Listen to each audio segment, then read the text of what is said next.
Welcome aboard, it's Captain G. So we are finished with the second Axis turn. Italy 1, Germany and Japan 2.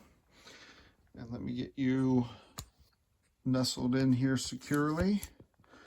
And we'll cover the European front and then we'll pivot to the Pacific.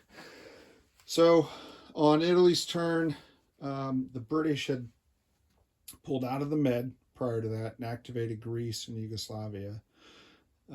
Italy sent their combined fleet to sink the Free French Navy. They took minor casualties, I think one or two ships at most, hit on their battleship, and they wiped out all the Free French.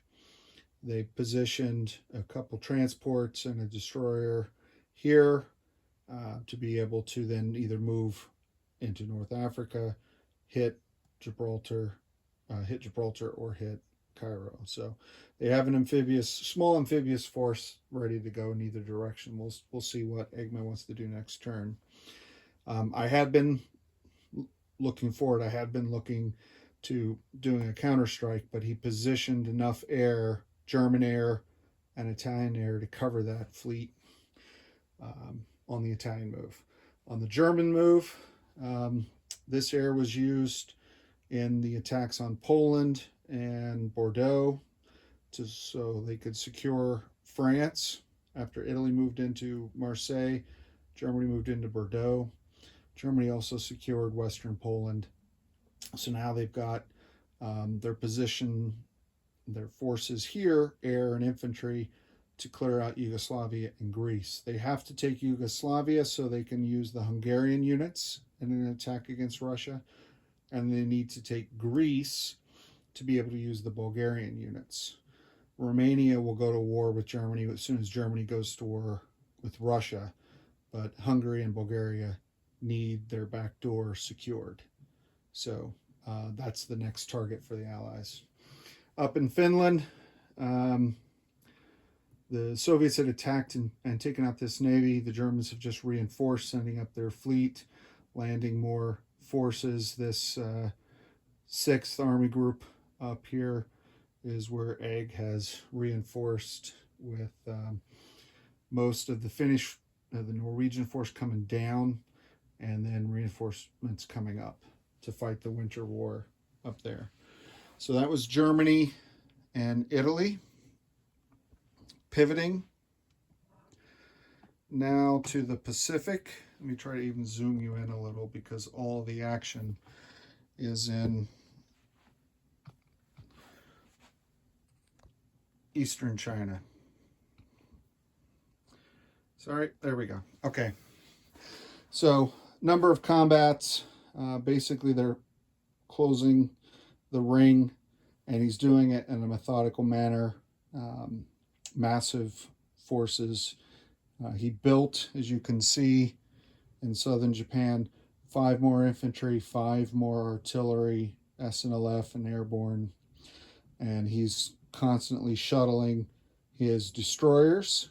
Again, in this game, 2 destroyers pair to transport 1 infantry or an SNLF in non-combat only. So the transports retain value from a amphibious landing standpoint and the ability to move mechs or other vehicle units such as artillery, etc. So he's using his destroyer force and his transport force to shuttle and move around his forces, and he took 3 more territories from China.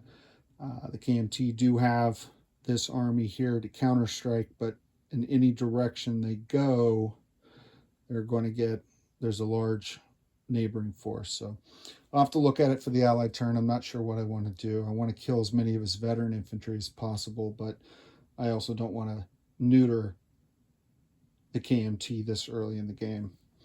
And then up here in Charhar, it's the top of the screen, infantry and 2 veteran units moved in, took out the CCP unit. Not a lot there, so we'll see what the Allies do on their next turn. He's not gearing up his combined fleet here, battleships, heavy cruisers, all the aircraft carriers for the Japanese and their assigned naval fighters and torpedo bombers. Haven't moved this turn. Didn't want to tip his hand. Is he coming south and west? Is he going south and east? Is he going east? So he's playing that close to the vest. So we'll see what his long-term strategy is. I'm not sure what it is beyond destabilizing and crushing China, taking all that income away from them. So that was the Axis turn. We're going to pause while I try to figure out what the Allies are going to do in response, and then we'll move right into the Allied turn next. This is Captain G and Eggman, over and out.